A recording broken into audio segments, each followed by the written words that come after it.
আজকে আমরা আলোচনা করব ক্লাস 6-এর তৃতীয় অধ্যায়, যেটা আছে ভারতীয় উপমহাদেশের প্রাচীন ইতিহাসের ধারা। টেক্সট বুকের লাস্টের দিকে যে কোশ্চেনগুলো আছে সেগুলো আজকে সলভ করব। চলো দেখো, প্রথমে আছে একে দাগে বেমানান শব্দটি খুঁজে বের করে করো। প্রথমে আছে তামা, কাঁসা, পাথর, লোহা। আমরা জানি তামা একটা ধাতু, কাঁসা একটা ধাতু, লোহা এগুলি হচ্ছে ধাতু। পাথর এটা কিন্তু কোনো ধাতু নয়, তার মানে হচ্ছে পাথরটা হবে বেমানান। তারপরে দুইয়ের দাগে আছে ঘোড়া, হাতি, গন্ডার, ষাঁড়।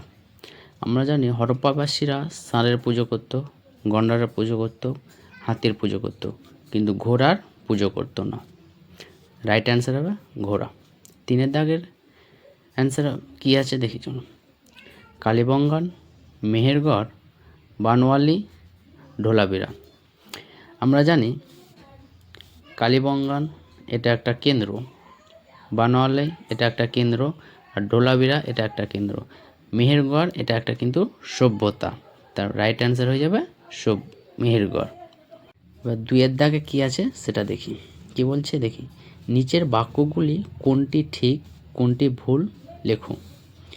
এক নম্বরে বলছে লিপির ব্যবহার সভ্যতার একটি বৈশিষ্ট্য, এটা কিন্তু ঠিক হবে। দুইয়ের দাগে বলছে মেহেরগড় সভ্যতা আবিষ্কার করেন দয়ারাম সাহানি, এটা কিন্তু ভুল হবে।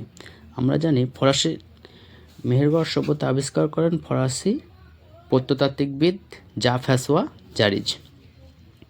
তিন দাগের কী বলছে হরপ্পা সভ্যতা প্রাক ঐতিহাসিক যুগের সভ্যতা, এটা ভুল হবে। আমরা জানি হরপ্পা সভ্যতা প্রায় ঐতিহাসিক যুগের সভ্যতা। চারের দাগে বলছে হরপ্পা মানুষ লিখতে জানতো, এটা কিন্তু ঠিক হবে। ভিডিওটা ভালো লাগলে চ্যানেলটাকে সাবস্ক্রাইব এবং লাইক, কমেন্ট, শেয়ার করে দেবেন। Thank you.